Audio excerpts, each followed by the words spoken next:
Jamila, you've been involved in the awards ecosystem for some time now. But first, I want to congratulate you and the Bon Appetit team on winning a James Beard for Street Eats. It's incredible. Oh my gosh, thank you. It is very exciting.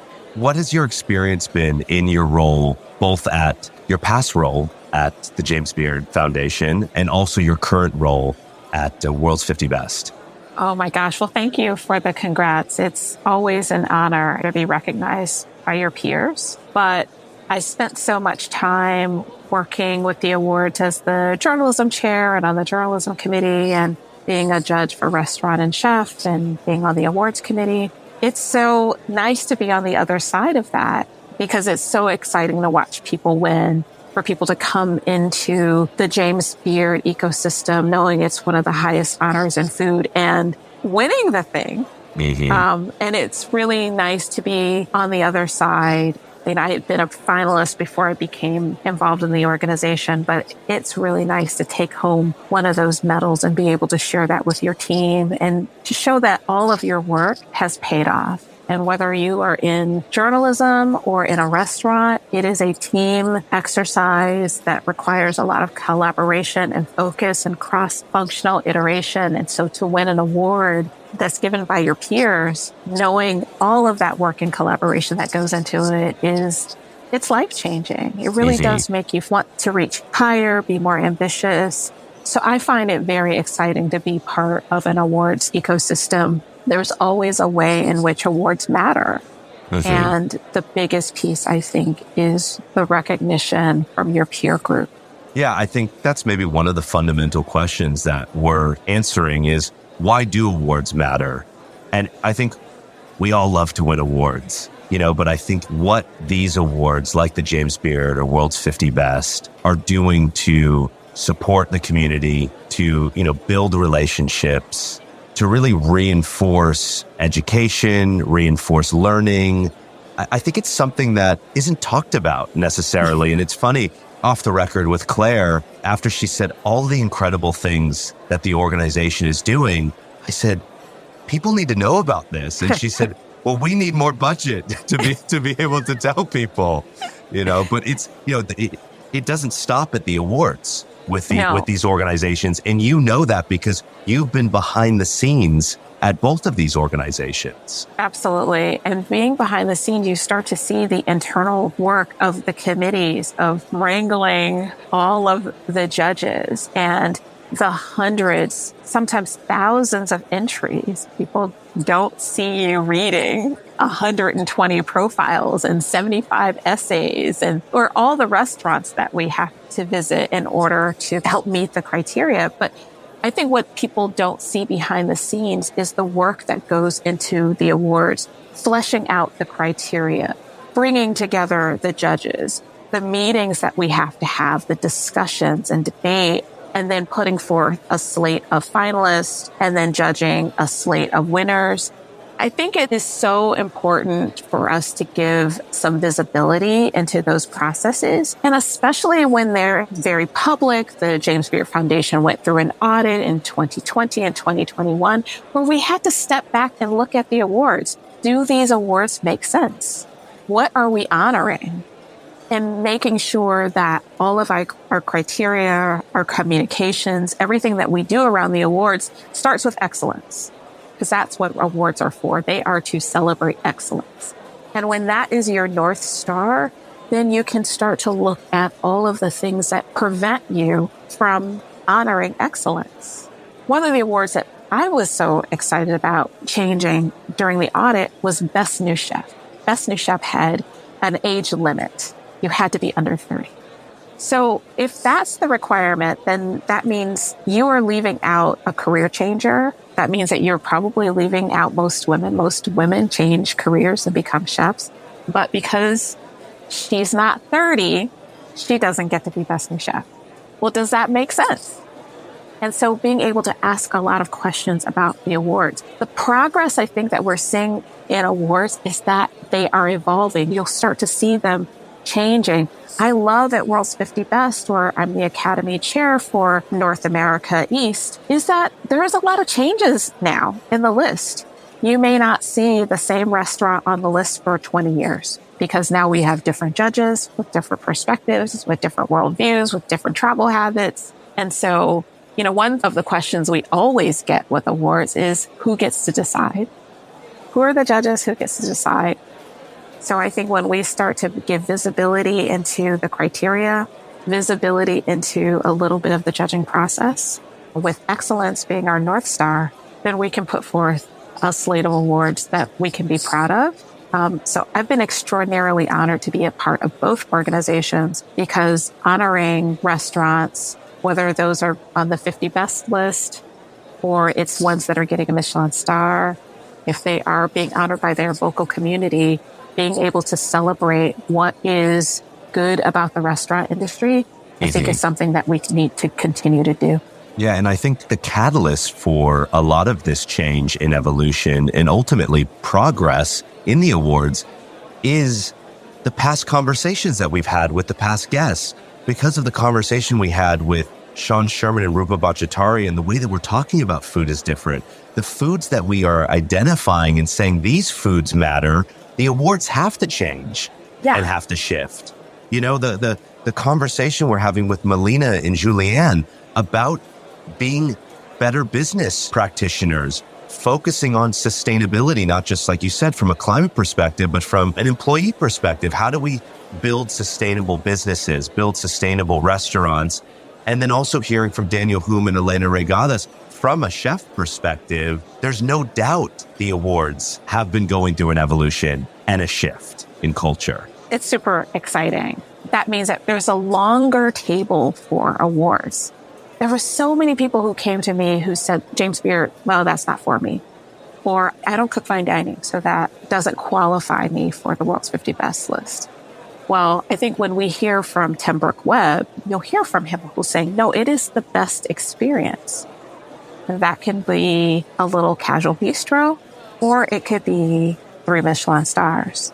As a voter for World's 50 Best, you get to decide that, what best means. Progress, especially around awards, is redefining what we laud and what goes into the word excellence. If you don't treat your employees well, you probably can't be best chef.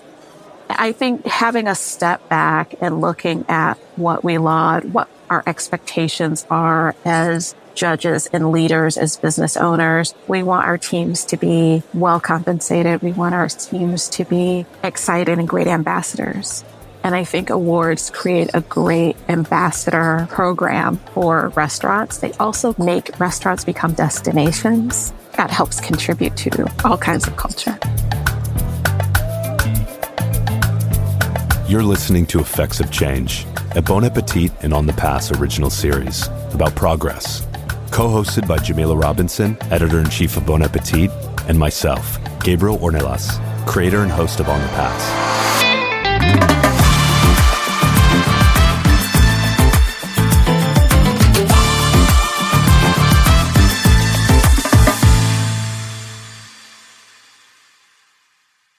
So now let's hear from Clare Reichenbach, CEO of the James Beard Foundation. It was an extraordinary weekend. It was the most attended. I think we had nearly 3,000 people in the Lyric Opera House. And in terms of submissions, it was 40% up on last year. So we're really feeling the wind in our sails and seeing the industry come together. And one of my reflections was that it was so well attended by people who weren't even nominated, who just wanted to be there, who wanted to be part of the spirit of it, who wanted to come together in celebration for the industry at large rather than the individuals. And I thought that was really telling. And just seeing the broad food ecosystem out in force, celebrating one another and the evolution, the progress that our industry is making was really so validating and so joyful for me. We're keen for this to be a broader gathering and convening of the industry to celebrate, but also to have shared dialogue, shared best practice, have shared experiences. So many of our industry are facing the same challenges and the same opportunities. So really providing a platform for that. And I love that rich overlay. So yes, of course, it's about the awards, but it really is about coming together as a community. And for me, it is also from a foundation's perspective, it's by interweaving the different elements of our work and our focus around that awards weekend. And one area for us that's increasingly important is policy and policy change. And we have a campaign at the moment for climate solutions for restaurant survival. In fact, I talked about it from the stage at the Opera House. So literally it became more center stage, but also we had policy advocacy meetups with the chefs. So it's more of an activation and a convening as well as the celebration. And I feel the awards is a great opportunity to celebrate the OGs, the leaders, the trailblazers, and really give them recognition and give them thanks for carving the path, but also to use that profile to raise up the new talent and the new torchbearers. I love seeing Ruth Reichel on the stage, again, such a trailblazer in her arena. At the same time, as seeing some new faces that have not been on that stage before. And there's room for everybody. And I think all boats rise when you bring these different generations and different lenses together. We've been, clear that the awards is about culinary excellence, absolutely first and foremost, but it is also about what goes beyond the plate as well as what's center stage of the plate. And what I love is, again, just hearing the speeches and the remarks unprompted. Jamila, you were there, and people were talking about their leadership. They were talking about how important the community was. Everybody was giving props to their teams. And it feels like the center of gravity and the impetus is shifting. And it's shifting from the I to the we. It's shifting from the restaurant to the community, always with culinary excellence at the heart. But that definition of culinary excellence is broadening. And I think that's something that the awards are recognizing, because that's what's going on in our industry. It's this theme of, if you see people who look like you or who hail from where you come from, it feels as if these awards and this work is more tenable and more accessible to you. I also think, just in terms of putting some of these places on the map and indicating, with our biggest microphone or loudspeaker, hey, look what's going on in Rhode Island, look what's going on in Oklahoma, look what's going on in Hawaii. That drives culinary tourism. It drives interest. It drives press interest. And so you can start to see this positive momentum build, and then all boats rise therein. And again, thank you, Jamila, for all your immense commitment and leadership on this. And as you know, it's been my mission since I joined the foundation, over 5 years ago now, to really bring our mission and our values center stage to everything we do. Not, here's the deliciousness over here and here are awards and dining. And over here as an adjunct is our work around sustainability, around advocacy, around equity.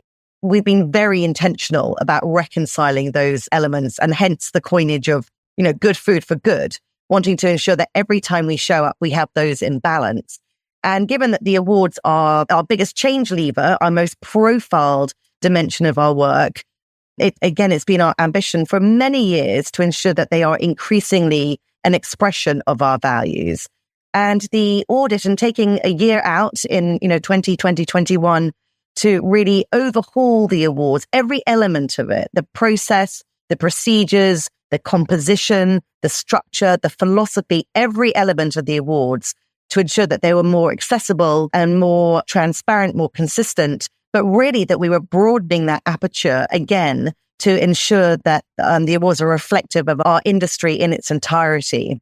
And that intentionality, I think, is bearing out. And in terms of the values dimension, so, we have our value statement, our alignment statement, which is an opportunity for candidates to show how they line up against the foundation's. This isn't an empirical evaluation, but it brings an intentionality to it. And I think it brings it more front of mind. And the concomitant of that is we want to ensure we're rewarding people who do truly embody our values, hence introducing a more thorough process around dealing with inbound, unsolicited, allegations. We want to make sure that we're passing out which ones may have legitimacy to ensure that those people we are anointing are in line with our values. Other awards programs are grappling with this too. You see it playing out literally on the stage. And so we've tried to be really front foot on this. And we've been working with true experts in the field who are incredibly thoughtful. This is completely arm's length to the foundations. It's a group of very dispassionate, but incredibly thoughtful and versed individuals who have built this process and who implement it with, as I said, with great thought and care for everybody involved. And again, the emphasis truly being on ensuring that those we are highlighting, celebrating and spotlighting are aligned. This isn't about chastising or shaming, far from it. I always love an opportunity to talk about the broader scope of our work. Our whole mission is to support, encourage, enable a more equitable and sustainable food world and food system. And the awards are one lever, one dimension within that. Our mission pillars are really about pushing for greater gender and racial equity, pushing for more sustainable practices, and pushing and supporting and encouraging and facilitating a better industry culture and practices there too. So we have a whole suite, a whole portfolio of programs, initiatives, and events, all with those end games in mind. We have done a lot, and we continue to do a lot to support women leaders and women owners. We feel if you get more women in business ownership and leadership positions, again, that actually has folk in the broader ecosystem benefit from that. So we have a program called our Women's Entrepreneurial Leadership Program. I think we have over 150 alum of that, and these are really phenomenal group, actually. But this is women who own businesses. We partner with Cornell to do a very intensive, it's like a sort of mini MBA, looking at how do you scale your business. And when we bring this group together, it's a very powerful network. We know that there are some real systemic barriers for women. We've done a lot of landscape analysis here in terms of getting to ownership, access to capital, networks, powerful networks. So we're trying to really address those systemic issues at the root cause level to shift the industry. Well, it's really bringing chefs and other culinarians overtly into those conversations. Again, recognizing that chef operators sit at such a powerful nexus in society. You think about the collective influence they have on the supply chain. You think about the ability to shape so many elements of sustainability within the nexus of the restaurant, and then their ability to affect the consumers, to affect taste. They're literal taste makers. Millions of people come through their doors every day, and they employ millions of people. So the collective influence of this industry is quite profound. And I think combined with so many chefs' desire, motivation to harness that agency and to harness that position to push for positive change both in the industry and the world, I think that makes for a very potent mix. And so we recognize that chefs have more than one hat. They're chef advocates, they're chef community workers, and chef diplomats for sure. And so, as you say, we have partnered with the Department of State to really systematize that role of our industry in those cultural conversations. We know that food is such a powerful tool in terms of relationship building, in terms of bridge building. It's a very accessible window into other cultures, into other countries, into other politics, but it's a way that has a shared connective tissue and a common language. I think Antony Blinken, the Secretary of State, who actually spoke at the awards this year, which was wonderful, he says, often you get more done at the dining table than at the conference table. And I think there's a lot of truth to that.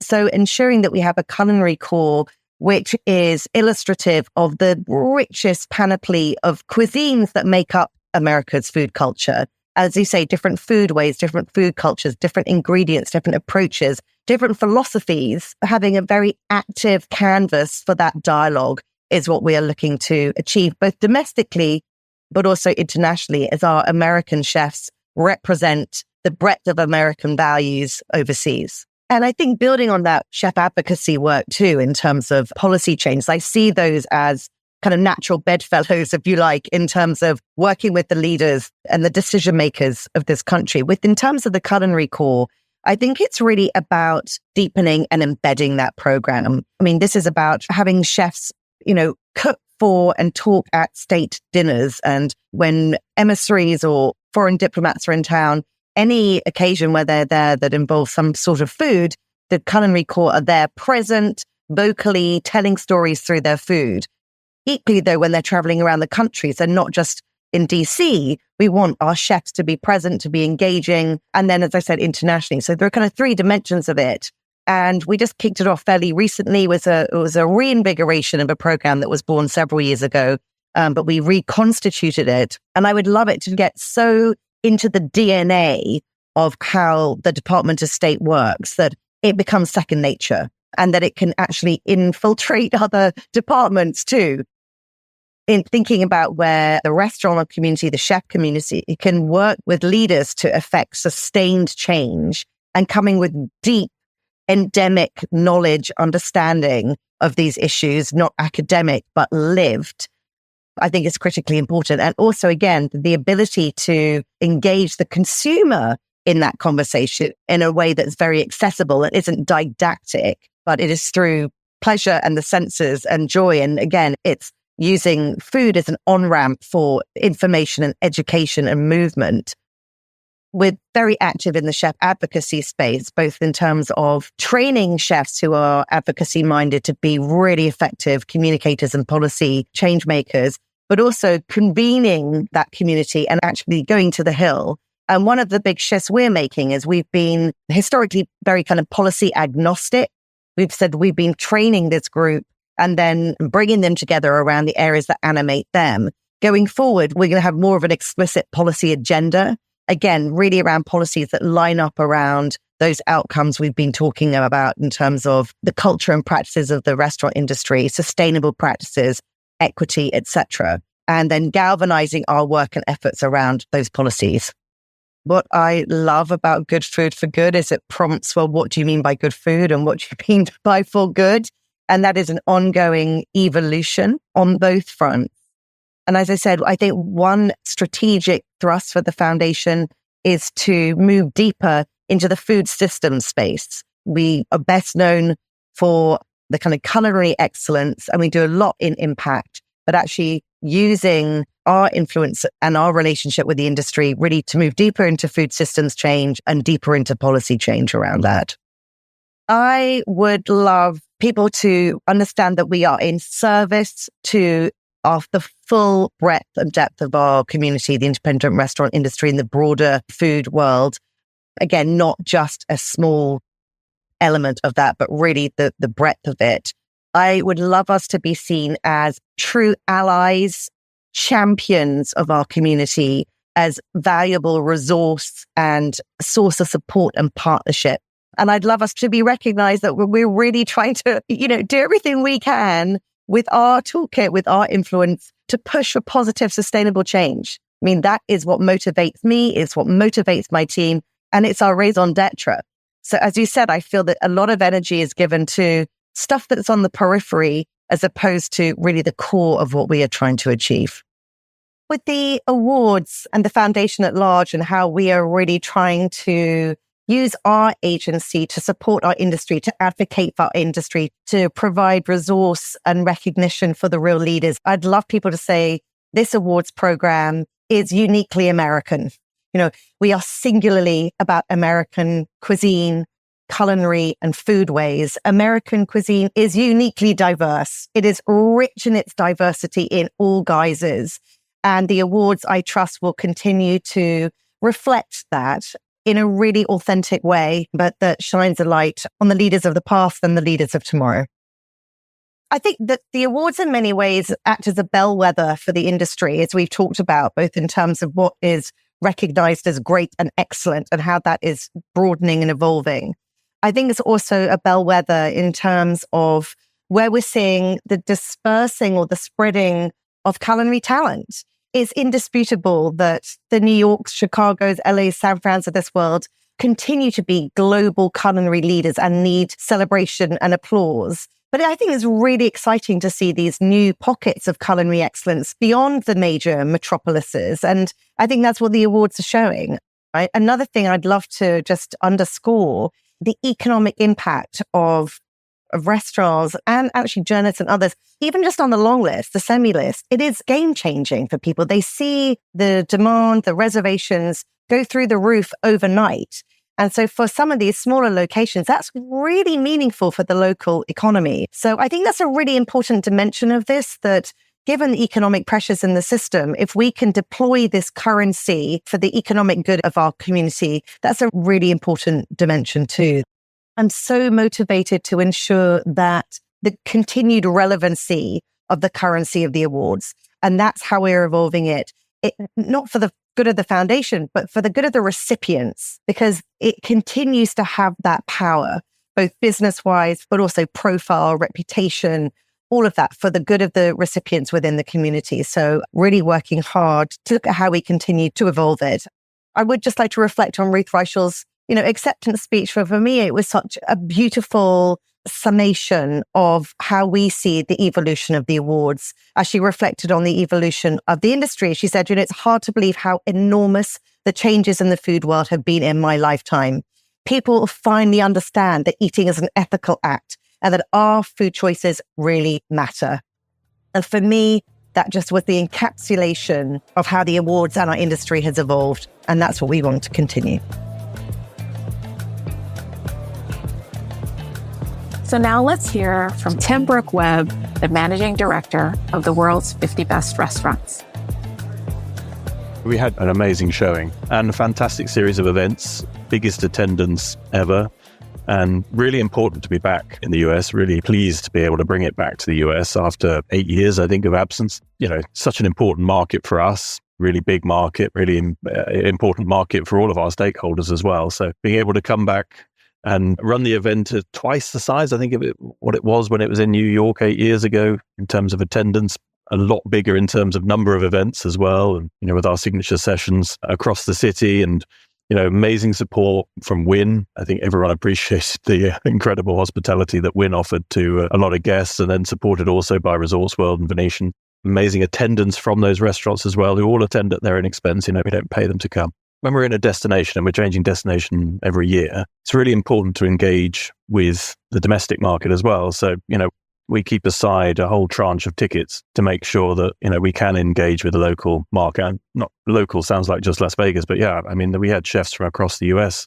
And to be able to inspire an industry, I think you've got to be able to include as many people as possible, particularly in that destination. So yeah, coming back to the US after 8 years, and a lot of people have heard about 50 Best more now than they did 8 years ago, perhaps. So yeah, I think is to be as inclusive as possible. So we saw a lot of advice from Wynn, from Elizabeth Blau, from other contacts that we have around the place, from yourself, I'm sure, as well. And we were able to invite, I can't remember how many extra people it was, but I think probably about 100 extra chefs from across the US, young and up and coming chefs as well. So we've got quite a lot of local lists now. And for us, it's all about respecting locality. And, the first way that we do that is by being quite conscious that we ourselves are not experts on those regions. So our voting procedures are, set up so that we can really tap into local knowledge.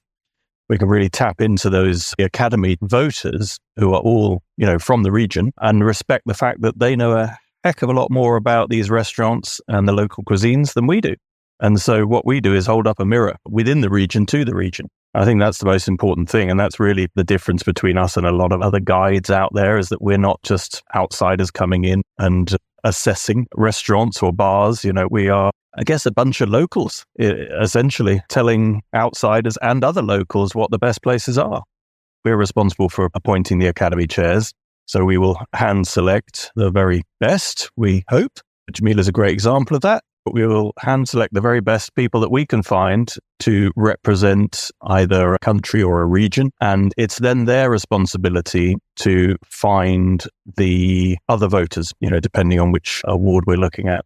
But that's how it works, really, that, we appoint academy chairs. They are then responsible for finding all of those people beneath them who then become the voters. And we don't have any criteria, by the way, that people have to vote against. But we do ask that the academy chairs select people based on basically 3 categories. So there's chefs, restaurateurs who would make up a third of the vote. There are food writers, people who are in the business of talking about food, that make up another third. And the final third are what we call the well-traveled gastronomes, who are the people that travel the world using 50 Best quite often as a bucket list. They're the really curious people who love discovering new restaurants, love finding new flavors. And that's, the rule of thirds, basically. And we do ask our academy chairs, of course, to reflect society by recruiting 50% female and 50% male voters. And also we ask them to vote responsibly, and we ask them to pass that on to their voters to make sure that they are really considering their votes carefully and that they are casting their votes with responsibility in mind, both their own personal responsibility, but also the responsibility of those chefs or the bartenders and the industry, that they are looking for the very best operators out there. it's not about taking a set number of voters and just spreading it thinner across the world. It is about creating more academies and therefore tapping into more knowledge in different regions, which I think is really important. In 2013, when we launched Asia's 50 Best and Latin America's 50 Best, we did that on the back of the fact that, those regions were really underrepresented in the world's 50 Best list back then. And some of that was down to a lack of knowledge of those cuisines outside of those regions, but also a lack of curiosity of, people actually going and visiting these places and eating the food. So we saw a lot of understanding within Asia about Asian food and a lot of understanding in Latin America about Latin American food, but not really a lot of understanding from Europeans or from Western Europeans or Americans really about those different cuisine types. So it's important to note, I think, that those regional lists are voted for by local academies. They are not the World Academy voting on it. These are completely separate academies. There's quite often a crossover, of course, but we're really tapping into a local vote here. And that uncovers really interesting restaurants, really interesting bars. And by doing that, you can see the influence of those lists on the world's 50 best list as you see Latin American restaurants breaking through, not just into the 50 best list, but, fast forward 10 years and suddenly they're in the top 10. Same with Asia. And that wasn't happening before. And, that's the impact that having regional lists has on that world's 50 best list. And the same with Middle East, which has only been going 2 years now, but, broke into that region with really quite a loud bang. And the impact you will see in June, where you've already got Middle Eastern restaurants starting to creep in. When you mention 50 best, people just think of restaurants. But of course, we've got world's 50 best bars. We've got Asia's 50 best bars. We've got North America's 50 best bars now as well as of last year. So these genres are expanding quite rapidly as well. And, for the same reason as back in 2013 that I mentioned about, shining a spotlight onto different regions and building that curiosity, because we are tapping into a zeitgeist of people wanting to travel more and wanting to explore more and engage in different adventures far more than they might have used to. And maybe that's a zeitgeist that we're tapping into, or maybe it's something that we're helping to fuel. But, I think we're at the cutting edge of it. Hotels is a really fascinating one because we've been, thinking about launching a 50 best hotel list for quite a few years and wrestling with the difficulties, I guess, of really comparing some of these hotels across the different categories that you might find of, an amazing beach hotel or a hotel that's, geared up for business but is incredibly luxurious, or, a fantastic casino integrated resort hotel even. And how do you compare those? But, I think after quite a lot of reflection, we realized, well, you have the same challenge with restaurants, really. How do you compare that amazing crab omelette restaurant in Bangkok to, one of the palaces of fine dining in the middle of Paris? And yet we do find a way because we don't set criteria. We talk about what's your best experience. And so applying that same formula to hotels and asking our voters, look, what was your best hotel experience? I think we've found a way through, actually, and the pandemic really was, I guess, an opportunity for hospitality to reflect back on itself, really, and think about where we were going, but also a sort of a distress call from the hospitality industry is what we heard, where travel just stopped and, yeah, there were staycations, but it wasn't the same as having the revenue streams that hotels need to keep them supported and keep them at good occupancy levels.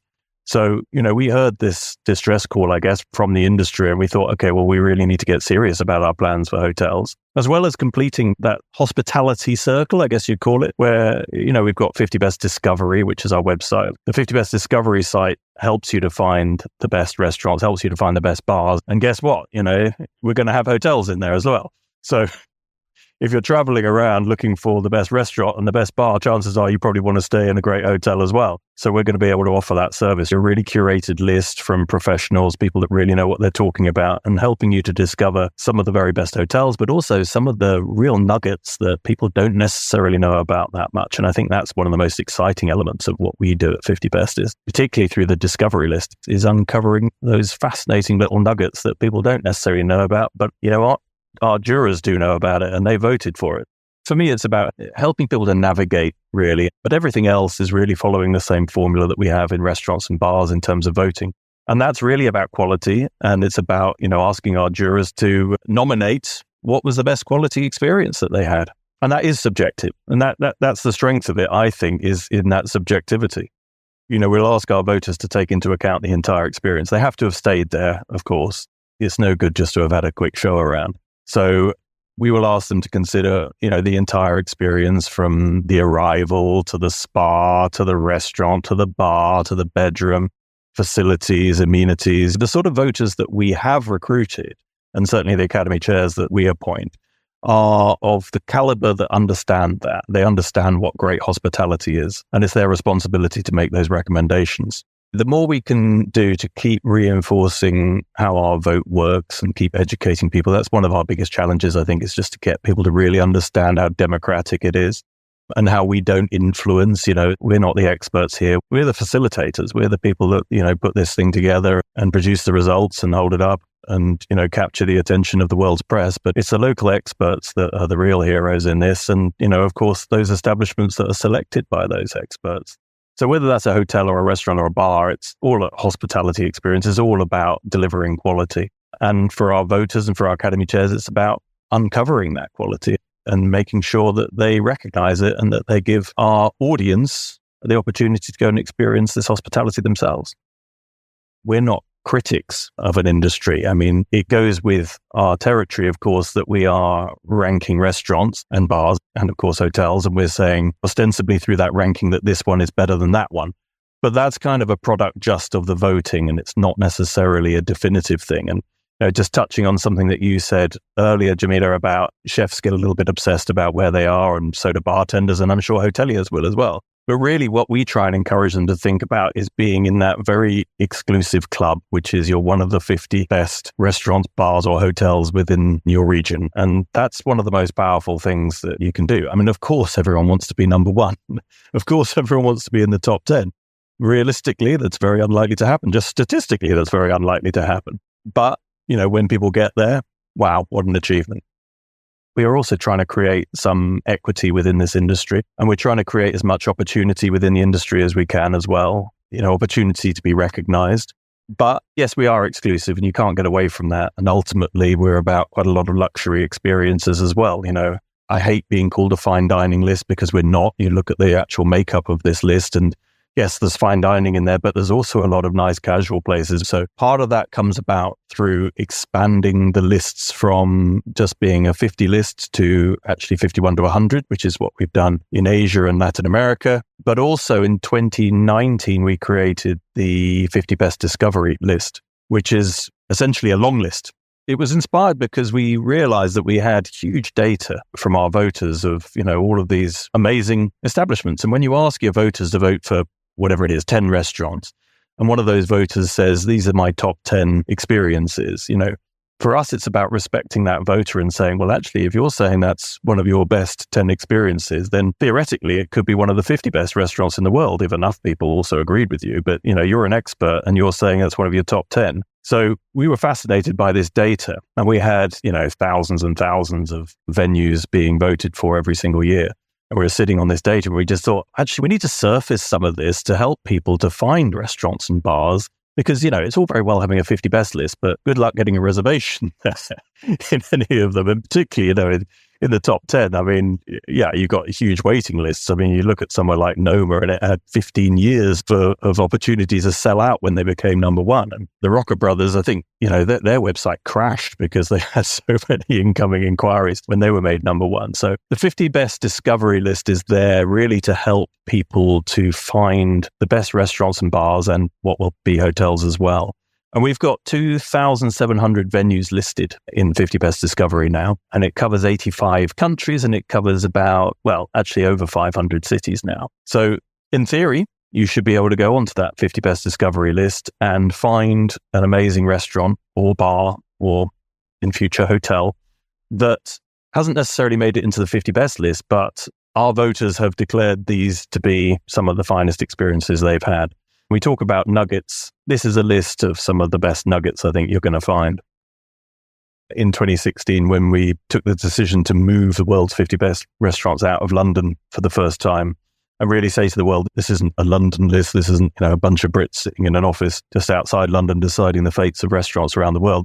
This is something that belongs to the world. So in 2016, we took the event and put it into New York, which is obviously quite a brave move. And I guess in doing that, it made a statement that we were open for a global audience, but also that we were ready to engage with communities around the world and to really start making a statement that 50 Best is going to be moving around now and it might come to your city. So, since then, 2017, we moved the event to Australia. So, you can't get more polar opposite, I guess, to the other side of the world. And we've been in Spain, we've been in Singapore, just the strength of the communities that we have created and how those communities didn't exist really before 50 Best and didn't have that vehicle mechanism to come together. But the amount of offshoots now that happen because of 50 Best introducing people to each other and creating those communities is really heartwarming when you see people making these connections around the world outside of 50 Best, and that they've become friends and colleagues introduced to each other by our events, by our gatherings that we put on. For us, it's about recognizing that we have a platform here. We've got a very powerful platform, and we hope that we use that with great responsibility and that we understand the responsibility, not just to our community itself, but also to the consumers, to a wide consumer base. And we've got an enormous consumer base now. The results of world's 50 Best restaurants reaches billions. It goes around the world over and over. And in terms of, if you had to buy the space that we cover in magazines and on websites and in newspapers, it would cost you over $100 million US.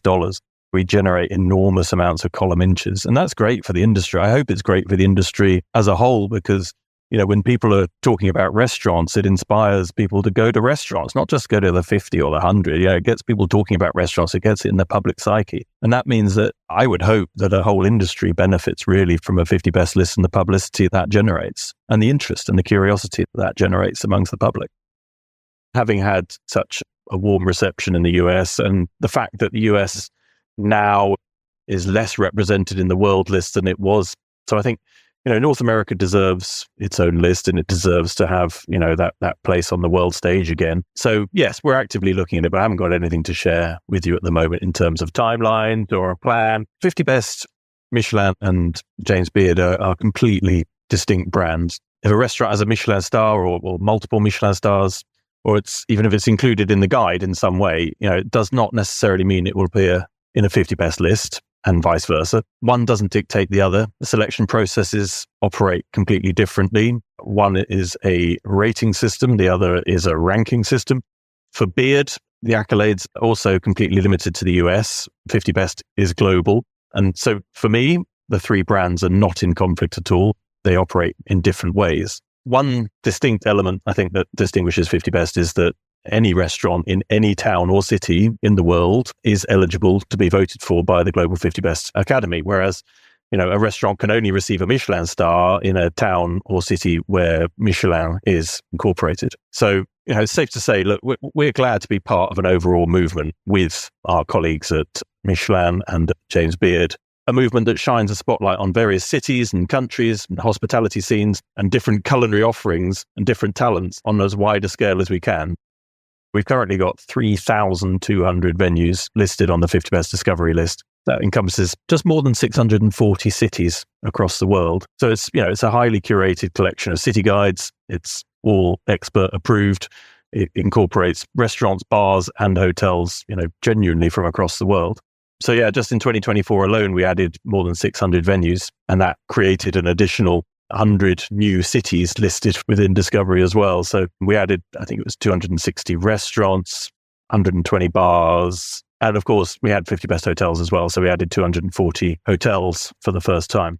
So yeah, it's 60% restaurants, 32% bars, and 8% hotels. I won't lie to you, we haven't quite figured out how we might monetize it in any way. So as it is at the moment, it's a service to the industry and it's a service to our traveling audience as well. But it's really important, and it's a great way of lifting an industry, as we keep talking about, and giving more people opportunity to be recognized, to be proud. We're very good at making sure these guys market the fact that they're on Discovery because we know that it's, a way for them to lift their business. So we'll send them marketing packs along with the congratulations letters, making sure they understand the importance of it. And if you eat well, if you want to drink well, if you want to sleep well, then 50 Best Discovery's got you covered. So for me, it comes down to keeping it fresh. Moving our event around the world every year is a logistical nightmare. I mean, can you imagine recreating that in a different city, different venues, different suppliers every single year alongside the 7 other events that we're doing around the world? This is, an absolute enormous credit to the 50 Best team that we are able to, move this ginormous roadshow of, I think it was 22 events that we actually put out in Las Vegas, and moving that around the world every single year to a different city. With all of the restrictions that come with that and all the complications, we keep it fresh. We give our audiences this entire new opportunity to go to a different city, to discover the hospitality scene, to meet new people, to meet the locals, to discover new cuisines and gastronomies. And I think that's absolutely key to what we're doing.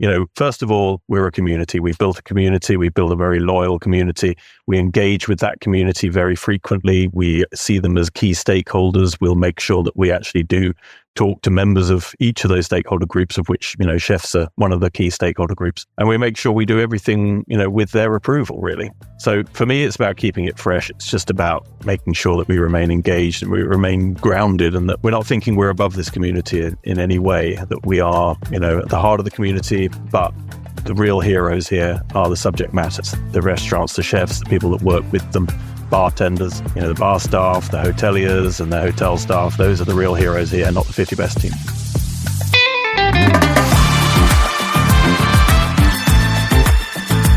Effects of Change is produced by myself, Gabriel Ornelas, edited, mixed, and mastered by Dylan Agajanian, with original music by Dylan Agajanian.